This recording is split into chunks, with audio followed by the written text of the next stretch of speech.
Hello and welcome Lockdown Defenders. I'm Coach Mike and today we're tackling part 3 of our post defense series.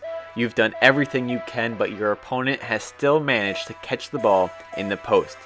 But we still need to become Lockdown Defenders. Oh man, what a defensive play. Tremendous defense. Wow.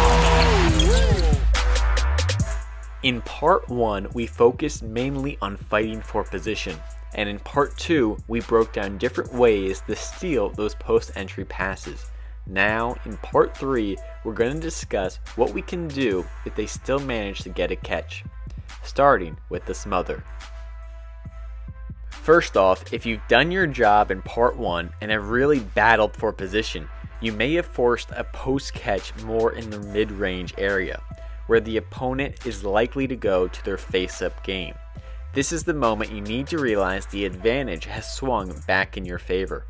Now you can rely on your perimeter defensive skills against a slower opponent and really pounce at this opportunity and smother the post player, ramping up the pressure and eliminating his ability to dribble comfortably. You never want to give them a free dribble to get in better position and start backing you down in rhythm. And if they do try and dribble with this pressure, they're usually going to go laterally, which is going to give you the advantage of speed and agility. Use the on-ball techniques we already know. Cut off their driving angles. Use the poke steal or the wide steal. And don't forget about the swipe steal, which we'll go over more in part 4. At the very least, make sure you're always keeping active hands against a post player who's not used to this kind of pressure. But sometimes, despite our best fight, they might still have decent position, or might not even go to their face-up game. So now we have to divert to first the cushion technique. This is a small distance between you and the post player. And although it might appear counter to the smother, they are still with their back to the basket, and we don't have the advantage of size. So this gap will allow us to take their first pound while staying on balance. Since they can't extend that force too far, this gap puts us at the tail end of it, which also gives us the chance to jam it back.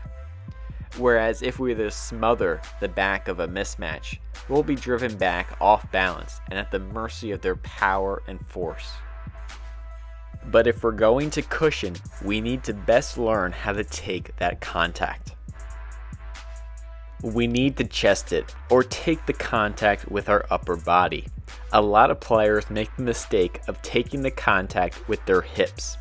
This puts their feet in prime position to get taken advantage of, and can leave them off balance.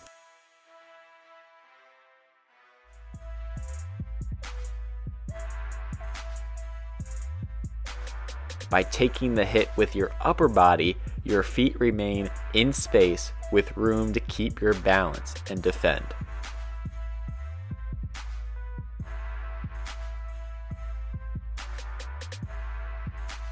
Another example of the cushion, taking the first hit with your chest, and if you look closely, you'll notice an angle to each of these defenders.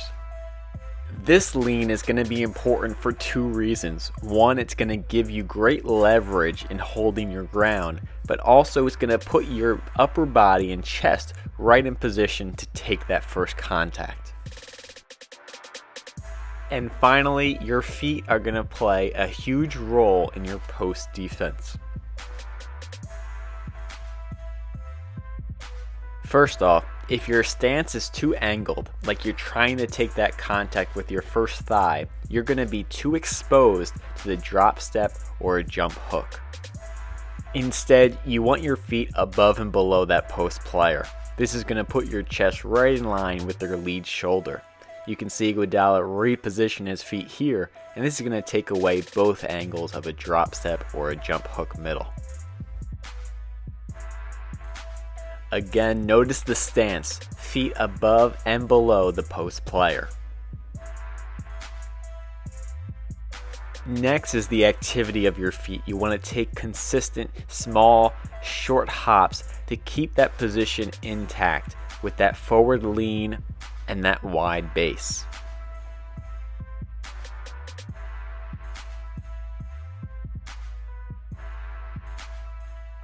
Remember the importance of part 1 and part 2. But if your opponent does get a post catch, these are the building blocks of on-ball post defense and allow you to take away anything easy. In part 4, we'll dive into advanced techniques to wreak even more havoc on post players. But as always, I'm Coach Mike with Lockdown Defense. Keep up the hard work.